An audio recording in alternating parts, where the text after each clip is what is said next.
Hello dear students, good afternoon. My name is Manoj Chauhan and you are watching my YouTube channel Best Approach. बच्चों आज हम start कर रहे हैं vector और 3D। बच्चों वेक्टर 3D के अंदर काफ़ी इंपॉर्टेंट है स्पेस को विजुलाइज करना।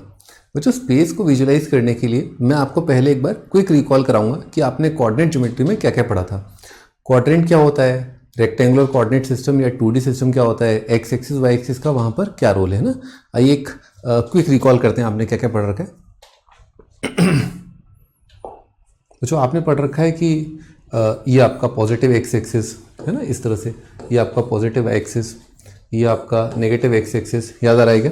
ठीक, ये आपका नेगेटिव वाई एक्सिस। बच्चों पॉजिटिव एक्स एक्सिस हम इमेजिन करते हैं कि यहाँ पर आपका ओरिजिन है और आप राइट साइड गए तो क्या आता है, पॉजिटिव एक्स कोऑर्डिनेट्स। ये आपका पॉजिटिव आया तो अगर आप ऊपर की ओर जा रहे हैं तो वाई कोऑर्डिनेट जो है पॉजिटिव आएगा। इसी वजह से तो आपने क्या किया है, बेसिकली एक फर्श है, एक सतह है, एक प्लेन है, एक्स वाई प्लेन कहते हैं इसको। इस प्लेन को आपने दो लाइनों से चार टुकड़ों में आपने बांट दिया है और इन चारों टुकड़ों में एक्स और वाई के जो एब्सिसा ऑर्डिनेट जिन्हें हम कहते हैं, जिन्हें हम एब्सिसा ऑर्डिनेट कहते हैं, तो उनका साइन आता है। ठीक है, और वो साइन कैसे आता है ध्यान से देखिए। अगर आप वाई एक्सिस के परपेंडिकुलर मूव करेंगे या along positive X axis move करेंगे तो आपके जो एक्स कोऑर्डिनेट्स हैं वो पॉजिटिव आएंगे। यानी कि इसी वजह से आपको याद हो कि फर्स्ट और फोर्थ क्वाड्रेंट में एक्स कोऑर्डिनेट पॉजिटिव होता है। If you are moving on the left side from origin, ठीक है, और of course normal perpendicular to y axis, तो फिर यहाँ पर आपका यानी कि सेकंड और थर्ड क्वाड्रेंट में आपका एक्स कोऑर्डिनेट नेगेटिव आता है। अगर आप ओरिजिन से ऊपर की तरफ चलेंगे यानी कि एक्स एक्सिस के परपेंडिकुलर चलेंगे और पॉजिटिव वाई के अलोंग, तो यहाँ पर और यहाँ पर आपका वाई कोऑर्डिनेट यहाँ पर और यहाँ पर आपका वाई कोऑर्डिनेट पॉजिटिव आएगा। मैं साइंस की बनाया था। तो फर्स्ट क्वाड्रेंट की साइन स्कीम होती है प्लस प्लस, सेकंड की होती है नेगेटिव पॉजिटिव और थर्ड की माइनस माइनस एंड फोर्थ की आपका पॉजिटिव नेगेटिव, है ना।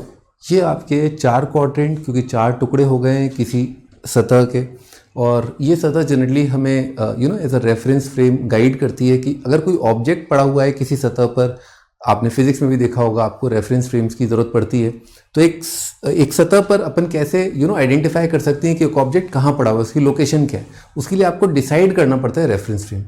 वो जो सेम चीज़ आपका 3D या स्पेस के लिए वैलिड है।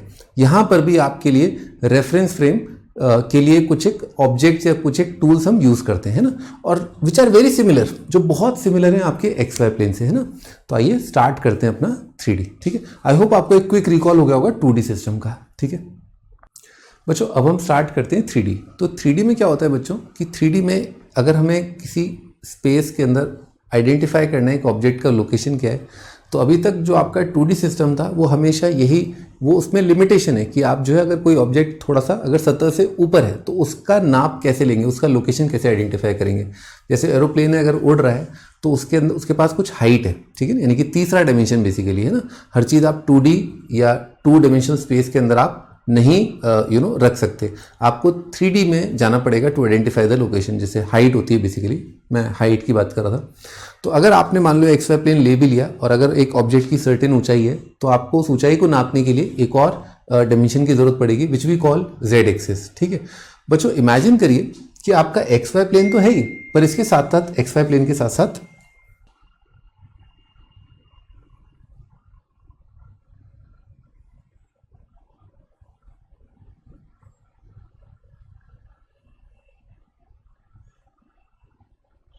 ध्यान से देखिए, देख रहे हैं आप?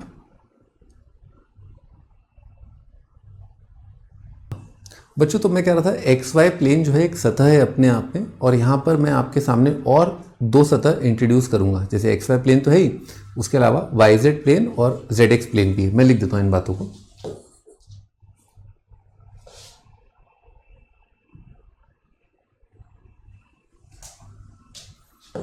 बच्चों एक एक्स वाई प्लेन है, ठीक है, मैं एक्सप्लेन कर रहा हूँ, अभी थोड़ी देर रुकना पड़ेगा आपको। X Y plane, y z plane और आपका जेड एक्स प्लेन है। ये अपने पास तीन प्लेन सरफेसेस हैं। ठीक है बच्चों, एक सरफेस क्या होता है, ये एक इनफाइनाइट सरफेस होता है। जैसे आपका फर्श है, ये एक सरफेस है। एक्स वाई प्लेन आप जानते ही हैं 2D सिस्टम, तो अपने को पूरा अच्छे से फील है कि एक्स वाई प्लेन क्या होता है। बच्चों इसी तरह से एक्स वाई प्लेन इमेजिन करिए कि एक्स एक्सिस एक लाइन और वाई एक्सिस एक लाइन को जोड़ करके हमें क्या मिला, सरफेस मिला।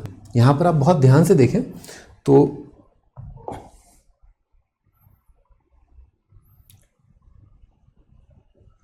बच्चों ये जो पर्पल कलर आप देख रहे हैं, पर्पल कलर, पर्पल मैश दिख रहा है आपको, you can you see the purple mesh. बच्चों पर्पल मैश ध्यान से देखिए आप, आपका एक्स वाई प्लेन है ना, purple meshes x Y plane है ना, जो फर्श है, सतह है, वो अपना एक्स वाई प्लेन है। बच्चों ये लाल देख रहे हैं आप, लाल, ये एक्स एक्सिस है और ये बच्चों आपका ऊपर की ओर जाता हुआ जेड एक्सिस। बच्चों ये जेड एक्सिस है, तो एक्स एक्सिस और जेड एक्सिस। तो लाल वाला जो आप देख रहे हैं सतह, लाल वाला जो मैश देख रहे हैं, that is actually exact plane, ठीक है। और बच्चों जो ग्रे कलर का है ना, ये वाला ये देख रहे हैं आप, ये वाला और ये वाला पूरा पार्ट है ना, ये पार्ट है ना इस तरह से, तो ये क्या है आपका वाई एक्सिस। देखिए वाई एक्सिस दिख रहा है अपने को, और ये जेड एक्सिस है ना, तो दो लाइनें हैं वाई एक्सिस और जेड एक्सिस, ठीक है। और ये आपकी जो सतह बन रही है वो है आपका वाई जेड प्लेन, ठीक है। I hope you have identified the 3 surfaces, जिनको मैंने भी लिखा था, x Y plane, y z plane and z x plane. ये 3 प्लेन आपने आइडेंटिफाई कर लिए होंगे। अब आप इनको इमेजिन करिए इनफाइनाइट सर्फेसेज हैं, और अगर मान लीजिए पूरे संसार को अगर डिवाइड किया है इन्होंने, और आपने इन तीनों के पॉइंट ऑफ इंटरसेक्शन को अगर ओरिजिन माना है, तो इन्होंने कितने भागों में पूरे संसार को डिवाइड किया होगा? 8 ऑक्टेंट्स में, ठीक है ना। तो इसीलिए यहाँ पर हम पढ़ते हैं ऑक्टेंट्स, ठीक है, ओके, ऑक्टेंट्स। जहाँ 2 लाइनों ने एक सरफेस को बांटा था 4 पार्ट्स में, तो इसीलिए क्वाड्रेंट, 4 मतलब क्वाड्रेंट। और उसी तरह से आपके जो 3 प्लेन से इन्होंने बांटा है पूरे स्पेस को, 3D स्पेस को, इन 8 पार्ट्स, ठीक है। I hope you are able to visualise the 8 parts. आपको दिख रहा होगा, पॉजिटिव एक्स, पॉजिटिव वाई है ना, पॉजिटिव जेड, तो ये एक पार्ट है, ये उसके पीछे वाला दूसरा पार्ट है, फिर ये तीसरा पार्ट, चौथा पार्ट। और अगर आप सतह से नीचे जाएंगे, मान लीजिए फर्श है आपका, एक्स वाई प्लेन है, हम 3rd फ्लोर पे ये रिकॉर्डिंग कर रहे हैं, आपको बता दूं, ठीक है ना। तो 3rd फ्लोर का जो सरफेस है, इसके ऊपर अगर हम रहें तो हम जो है जेड कोऑर्डिनेट पॉजिटिव है, और अगर हम इस 3rd फ्लोर से 2nd फ्लोर या 1st फ्लोर पे चले जाएं, तो उन सभी पॉइंट्स के जो जेड कोऑर्डिनेट होंगे क्या होंगे? नेगेटिव होंगे, क्योंकि मैंने रेफरेंस फ्रेम ये माना है कि जो मेरा एक्स वाई प्लेन है वो ये 3rd फ्लोर की फ्लोरिंग है। Okay, got it. तो बच्चों अब मैं आपको दिखाऊंगा और अच्छे से विजुलाइज कराऊंगा कि ऑक्टेंट कैसे होते हैं, वहां पर साइन स्कीम क्या होता है, ठीक है ना। यानी कि जैसे क्वाड्रेंट में साइन स्कीम था plus plus plus minus minus plus and so on, वैसे ऑक्टेंट में भी एक साइन स्कीम चले गई। आप तो समझ ही रहे हैं कि भाई हाँ, x coordinate positive, y positive, z positive, है ना। तो उसका भी दिखाता हूँ। अब अपन देखते हैं कि कैसे विजुलाइज करें ऑक्टेंट्स या sign scheme in different partitions, है ना। तो बच्चों पार्टीशंस तो 8 होंगे, उसमें तो कोई डाउट है ही नहीं। आप इमेजिन करिए ये आपका एक्स वाई प्लेन, जो कि आपको ये मैश दिख रहा है, और ये आपका एक्स जेड प्लेन मैंने आपको दिखाई दिया, और वाई जेड प्लेन, यानी कि एक्स एक्सिस और वाई एक्सिस इन दोनों लाइनों को जो जोड़ रहा है, ये एक्स एक्सिस वाई एक्सिस इन दोनों लाइनों को जो प्लेन जोड़ रहा है, जो सतह इन दोनों लाइनों पर है, सॉरी ये दोनों लाइनें जिस सतह पर हैं, ठीक है ना, तो वो सतह को अपन बोल रहे हैं x Y plane, y z plane and x z plane, इस तरह से। तो आपने देखा ये 3 सतह जो हैं वो अपने पूरे संसार को कितने पार्ट्स में डिवाइड करें? 8 पार्ट्स में। अब ऑक्टेंट के बारे में बात करते हैं। तो ऑक्टेंट में आप देखिए कि जो डिफरेंट पॉसिबल साइन स्कीम हो सकती है, number scheme basically, positive negative. तो आप देखिए अगर x पॉजिटिव है, y पॉजिटिव है, z पॉजिटिव है, ये एक साइन स्कीम हो सकती है। इसका मतलब क्या हुआ? ऐसे पॉइंट्स जिनको रीच करने के लिए आप ओरिजिन से पॉजिटिव एक्सिस की तरफ जा रहे हैं, ओरिजिन से पॉजिटिव वाई की तरफ जा रहे हैं, ओरिजिन से आप ऊपर की ओर जा रहे हैं, यानी कि एक्स वाई प्लेन के ऊपर, अबव एक्स एक्सिस, है ना, अबव एक्स वाई प्लेन, यानी कि आप इस दिशा की ओर जा रहे हैं। दिशा देख लीजिए एक बार, इस दिशा की ओर, इस दिशा की ओर और इस दिशा की ओर। तो कुल मिला के ये तीनों मूवमेंट्स करने के बाद आप एक कमरे के अंदर पहुंच जाएंगे। मान लीजिए एक कोना है, ये वो कोना है, यहाँ से आप positive x, positive y, positive z गए, तो यहाँ पर एक पॉइंट आएगा। इमेजिन कर सकते हैं आप उसके कोऑर्डिनेट 3, 4 और 10, यानी कि आप कितना यूनिट आप along positive direction of x axis चले? 3 यूनिट्स। आप इस एक्स वाई प्लेन जो सतह है, फर्श है, फर्श से आप कितना ऊपर आ गए हैं? 10 यूनिट आप ऊपर आए हैं ना। ये जो 10 है बेसिकली, यानी कि जेड कोऑर्डिनेट है, ये है आपका डिस्टेंस फ्रॉम, ठीक है, distance from x Y plane, ठीक है। यानी कि अगर आप यहां से अगर परपेंडिकुलर डालेंगे एक पॉइंट पर, तो जो फुट ऑफ परपेंडिकुलर होगा वहां पर, यानी कि एक्स वाई प्लेन पर क्या होगा बच्चों? जेड कोऑर्डिनेट 0, क्योंकि आपने हवा की ओर, यानी कि ऊंचाई आपने ली ही नहीं, कोई हाइट आपकी है ही नहीं, और नहीं आपकी कोई गहराई है, आप उसी सतह पर हैं, तो इसी वजह से आपका जेड कोऑर्डिनेट क्या होगा? 0 होगा, ठीक है। यू कैन ऑल्सो से कि 3, 4, 10 का foot of perpendicular on x Y plane is 3, 4, 0, ठीक है। ऑलराइट, तो आपको थोड़ा आइडिया लगा होगा कि अच्छा फर्स्ट क्वाड्रेंट या फर्स्ट ऑक्टेंट जो है, सॉरी क्वाड्रेंट में गलत बोल गया, ऑक्टेंट है ना। ऑक्टेंट इसलिए क्योंकि 8 टुकड़े हो चुके हैं, है ना। अब 8 टुकड़ों में बच्चों क्या क्या पॉसिबिलिटी है, कैसे अपन एक बार और विजुलाइज कर सकते हैं कि 8 आएंगे। आप सोचिए कि x के पास साइन स्कीम के लिए 2 ऑप्शन है, y के पास साइन स्कीम के लिए 2 ऑप्शन है, z कोऑर्डिनेट के पास भी अगेन 2 ऑप्शन है, positive negative positive negative positive negative.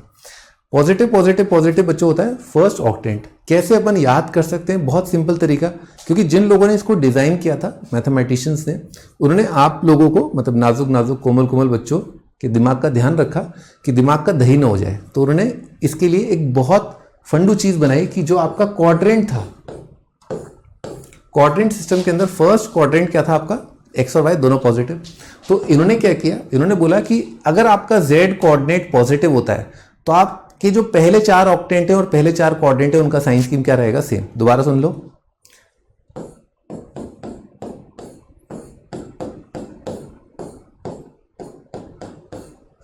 ये आपके first quadrant, second quadrant, third quadrant, fourth quadrant की साइन स्कीम। जो आपके 8 ऑक्टेंट हैं उनकी साइन स्कीम और ये साइन स्कीम सेम है, बस आप क्या करो जेड कोऑर्डिनेट पॉजिटिव ले लो। यानी कि अगर आप यहां पर Z positive positive positive positive कर दोगे तो first octant, second octant, third octant, fourth octant मिल जाएगा। क्लियर। यानी कि जब जब आप फर्श के ऊपर हो तो आपका जो जेड कोऑर्डिनेट है पॉजिटिव है, और ये आपका आप देख पा रहे हैं ये आपका एक है ना, यानी कि ये लाइन हल्की हल्की दिख रही है आपको, ऐसे ऐसे है ना, और ऐसे ये आपको हल्का हल्का लाइन दिख रहा होगा। तो ये पूरा जो बॉक्स है ना बच्चों, ये क्या आपका फर्स्ट ऑक्टेंट। अगर आप इस तरफ जाएंगे ना नेगेटिव एक्स एक्सिस और पॉजिटिव वाई, तो आपका क्या आ जाएगा, सेकेंड ऑक्टेंट आ जाएगा, थर्ड ऑक्टेंट। थर्ड ऑक्टेंट यहाँ पर है, इधर जाइए और इधर जाइए, यानी कि नेगेटिव वाई जाइए, नेगेटिव एक्स जाइए और ऊपर रहिए फर्स्ट से, तो आपका है थर्ड ऑक्टेंट के अंदर है, एंड सो ऑन। यानी कि ऊपर वाले जो 4 डब्बे, एक डब्बा तो मैंने हाईलाइट कर रखा है, यहाँ पर दिख रहा होगा आपको बच्चों। ये जो डब्बा हाईलाइटेड है ये आपका फर्स्ट ऑक्टेंट, इसके बाजू वाला यानी कि ये वाला, इसके बाजू वाला यानी कि ये वाला है आपका सेकेंड ऑक्टेंट, ये थर्ड ऑक्टेंट, ये फोर्थ ऑक्टेंट, ये अपन ऊपर है। अब इन्हीं डब्बों के नीचे चले जाइए, यानी कि अगेन वही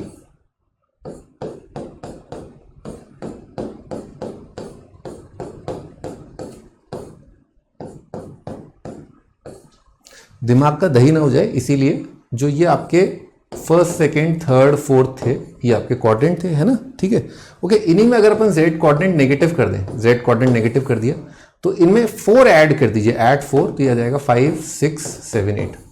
तो 5वां ऑक्टेंट बेसिकली क्या है कि आपका फर्स्ट क्वाड्रेंट के नीचे वाला डब्बा है, यानी कि इस डब्बे के ठीक नीचे की तरफ जो डब्बा आएगा वो सेकेंड क्वाड्रेंट के ठीक नीचे है छठा क्वाड्रेंट, थर्ड क्वाड्रेंट के ठीक नीचे वाला यानी कि जेड कोऑर्डिनेट का बस साइन स्कीम चेंज करना है, और फोर्थ ऑक्टेंट के ठीक नीचे वाला जहां पर केवल अपन ने जेड कोऑर्डिनेट का साइन चेंज किया वो है आपका 8th ऑक्टेंट। Okay, clear. अपन ने अब तक देखा कि ऑक्टेंट क्या होता है, ऑक्टेंट्स में साइन स्कीम क्या होती है, कैसे क्या कन्वेंशन रहता है कि ऑक्टेंट के अंदर जो साइन स्कीम रहती है उसका लॉजिक क्या है, कैसे आप उसको बहुत आराम से याद कर सकते हैं, ये सब बातें अभी अपन ने करी। ठीक है बच्चों, आगे बढ़ते हैं और 3D को और आगे बढ़ाते हैं। तो 3D में आगे हम पढ़ने वाले हैं डिस्टेंस फार्मूला बिटवीन 2 पॉइंट्स।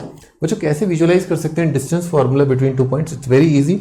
आपके लिए मैंने ये शानदार डायग्राम बनाया है। ठीक है, आपको 2D का फार्मूला तो याद हो गई। आइए बस एक बार मैं आपके सामने जस्ट टू आपको याद करने के लिए काफ़ी आसान रहे, इसके लिए मैं आपको एक बार 2D का फॉर्मूला बताता हूँ। तो 2D में अगर एक पॉइंट है आपका x1 y1 x2 y2, तो जो डिस्टेंस फार्मूला होता है दोनों पॉइंट्स के बीच का, इट्स वेरी इजी। ये होता है x1 माइनस x2 का स्क्वायर y1 माइनस y2 का स्क्वायर, ठीक है, का रूट, है ना। ये बच्चों होता है अपना डिस्टेंस फार्मूला। ओके, चलिए आगे बढ़ते हैं। 3D में मान लीजिए आपका पॉइंट है x1 y1 z1 और x2 y2 z2, ठीक है, ये 2 पॉइंट है। कैसे निकालें इनके बीच का डिस्टेंस? तो आपको इमेजिन ये करना होगा कि आप पॉइंट P से, ठीक है ना, पॉइंट P से अगर आप किसी और पॉइंट तक पहुंचना चाहते हैं। चलिए पहले मैं एक बार 2D बताता हूँ। 2D में क्या होता था, पहले अपन किस दिशा की ओर चल रहे हैं, हम पॉजिटिव एक्स एक्सिस या एक्स एक्सिस के along we are moving, and then after reaching a certain distance which is the difference of the abscissa, difference of abscissas, फिर हम रुक जाते हैं, फिर हम उसके ठीक परपेंडिकुलर डायरेक्शन की ओर चलने लगते हैं, and after walking a distance of y2 minus y1 units we reach the certain destination x1 y1 और x2 y2। ठीक है, ऑलराइट, सो आई होप आपको ये बात क्लियर हो गई होगी कि डिस्टेंस फार्मूला 2D में कैसे आया था पाइथागोरस थ्योरम से, और उसमें जो बेस था वो आपका था डिफरेंस बिटवीन द एब्सिसा, और जो आपका परपेंडिकुलर था वो था आपका difference between the ordinates.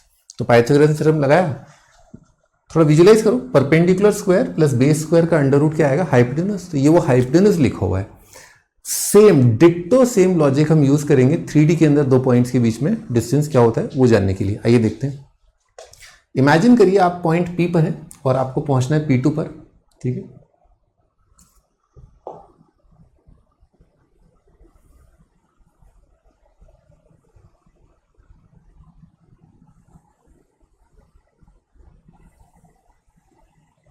Point अपने को बहुत क्लियरली दिख रहे हैं, x1 y1 z1 और x2 y2 z2, ये p1 p2 है। बच्चों बहुत ध्यान से देखिए, आपको ये फील आनी चाहिए कि ये मेरा x एक्सिस है, ये मेरा y एक्सिस है और ये मेरा z एक्सिस है, दिख ही रहा है अपने को। तो अगर मान लो मुझे p1 से p2 की ओर जाना है तो मैं 3 तरीकों से जा सकता हूँ, स्टार्ट ऐसे कर सकता हूँ 3 तरीकों से। या तो मैं पहला कदम अलॉन्ग, या मेरा जो पहला रास्ता है वो अलॉन्ग x एक्सिस हो, या अलॉन्ग y एक्सिस या अलॉन्ग z एक्सिस। तो मैंने चेंज किया, मैंने सेलेक्ट किया कि I will start my journey moving along the positive x axis. तो इससे क्या हुआ, जो पॉइंट P था, P1 था, यहां से मैं चला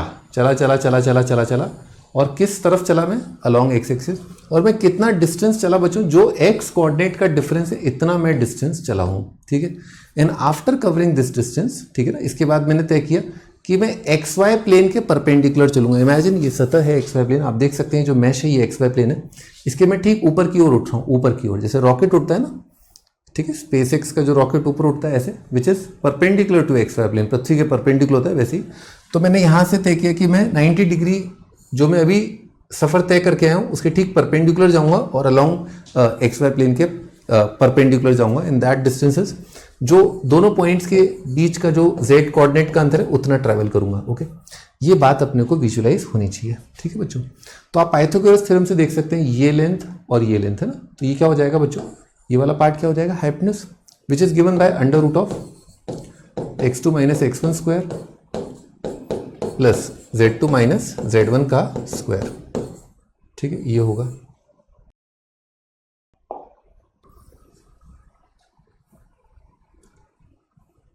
बच्चों अब आपके लिए विजुलाइज करना काफ़ी आसान हो गया, ठीक है। अब एक बार दोबारा देखते हैं अपन। बच्चों आपने ये वाला डिस्टेंस तो तय कर लिया है, आप बच्चों यूँ गए फिर यूँ गए, तो आपके पास ये वाला डिस्टेंस है ना, you already have this distance, है ना, ये वाली चीज़ आपके पास है। बच्चों अब आप इमेजिन करिए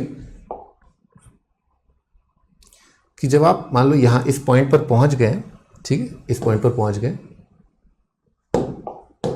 इस पॉइंट पर पहुँच गए, तो अब आप ये जो डिस्टेंस है इसके ठीक परपेंडिकुलर जा रहे हैं। किस दिशा की ओर जा रहे हैं आप जा रहे हैं बच्चों, ये पूरा ये ट्राइंगल दिख रहा है अपने को, ये आपका है अलोंग एक्जेक्ट प्लेन, ठीक है। तो आप एक्जेक्ट प्लेन के ठीक परपेंडिकुलर जा रहे हैं और ये जो डिस्टेंस आप कवर करना चाहते हैं ये आपके y कोऑर्डिनेट्स का अंतर, यानी कि y2 माइनस y1, ठीक है। ओके, तो ये था अपन ने निकाला भी पाइथागोरस थ्योरम से, ये और पता ही है अपने को y2 माइनस y1, ये हमारा आंसर है क्योंकि this is the straight line distance between the 2 point, straight line distance, ठीक है ना।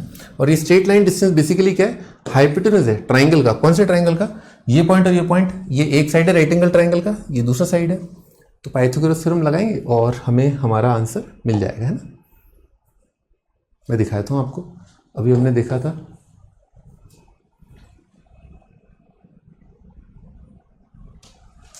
कि ये जो साइड थी, है ना, ये जो साइड थी कितनी थी, x2 माइनस x1 का square plus z2 minus z1 का स्क्वायर, है ना, ये एक साइड है। और दूसरा साइड क्या है, y2 माइनस y1, ठीक।